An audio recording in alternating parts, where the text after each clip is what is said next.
মুখ্যমন্ত্রী যদি বাপের বেটি হবে তাহলে আমার কথার জবাব দেবে।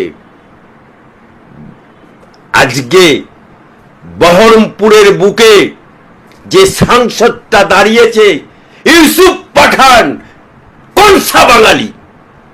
বাংলার বুকে, পশ্চিম বাংলার বুকে কোথায় তার জন্ম, কোথায় তার বাপের জন্ম, কোথায় তার গোষ্ঠী আছে? 2026-এ আরো বেশি সিট নিয়ে জিততে হবে এবং জেতবার পর আমাদের লক্ষ্য হবে দিল্লি লড়াই, দিল্লিকে হাঁটাতে হবে। আগে দিদি তুই তোর বাংলা সামলা, তারপরে দিল্লি। হ্যাঁ, দিল্লি যাবে, দিল্লি যাবে তোমার ভাইপো তিহাড় জেলে যাবে, দিল্লি যাবে তুমি, দিল্লি যাবে ভাইপোকে দেখতে তিহাড় জেল। কাক হয়ে মৌর সাজা শখ গেছে, কাক হয়ে মৌর সাজা শখ গেছিল। 2019-এও তো বলেছিল এনডিএ জোট, সে তো পিন্ডি জোট হয়ে গেল। মোদি হাটাও ইন্ডি জোট হবে, তো ইন্ডি জোট কোথায় গেল? সব তো পিন্ডি জোট হয়ে গেল। অর্থাৎ কাক হয়ে মৌর সাজা ঠক গেছে। আমাদের মমতা ব্যানার্জি ছবি আঁকে, সেই ছবি কোটি টাকায় বিক্রি হয়, যে কেনে সে জেলে যায়। আমাদের মমতা ব্যানার্জি বলে চাঁদে গেছে রাকেশ রোশন, বাপের জন্মে শুনি। আমাদের মমতা ব্যানার্জি বলে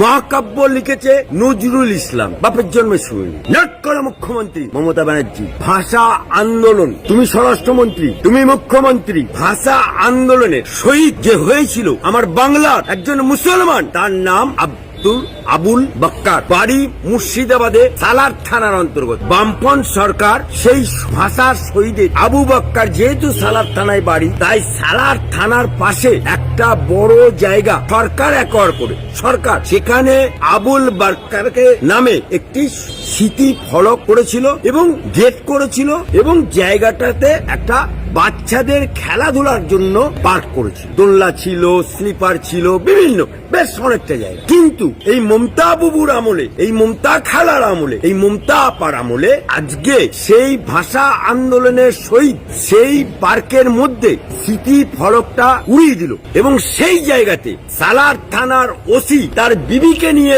থাকবে বলে সেখানে রেসিডেন্সিয়াল কোয়ার্টার হল।